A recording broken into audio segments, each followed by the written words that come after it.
பர்ஸில் வைக்கக்கூடாது. வீட்டிலையுமே பார்த்தீங்கன்னா அவங்கள தென் திசை தெற்கு திசை பார்க்குற மாதிரி தான் ஃபோட்டோ வைக்கணும். அதுவே பார்த்தீங்கன்னா ஆண்டுக்கு ஒரு முறை அவங்களுக்கு நம்ம எப்படி அந்த வருடாந்திர சாமி கும்பிட்றப்போ அப்போ எடுத்து வச்சு கும்பிட்டாலே போதுமானது. மற்ற நேரத்தில் வந்து ஹாலில் மாட்டி வைக்கிறோம். உறவு தான், அம்மா தான், நம்மளை பெற்றவங்க தான், அப்பா தான், இல்லைன்னு இல்லை. ஆனால் அந்த உறவு வந்து இந்த ஜென்மத்துக்கு எடுத்ததை அனுபவிச்சுக்கிட்டு அடுத்ததுக்கான பரிமாணம் போயிடுச்சு. அது ஆண்டோட கலந்துருச்சு.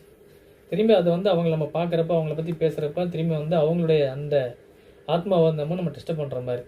அப்போ இறந்தவங்களுடைய ஃபோட்டோவை எக்காரணம் கொண்டும் நம்மளுடைய ஃபோனில் இருக்கட்டும், வாட்ஸ்அப்லையா இருக்கட்டும், இல்லாட்டி பர்ஸ்லையாக இருக்கட்டும், எக்காரணம் கொண்டு நீங்கள் வைக்காதீங்க.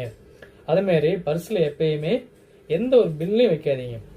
பர்ஸுங்கிறது வந்து மணி பர்ஸுங்கிறது அதை நம்ம வந்து எப்படி ஒரு பூஜை ரூம் எப்படி வச்சுருப்போமோ, சாமி ரூம் எப்படி வச்சுருப்போமோ அதே மாதிரி இருக்கணும்.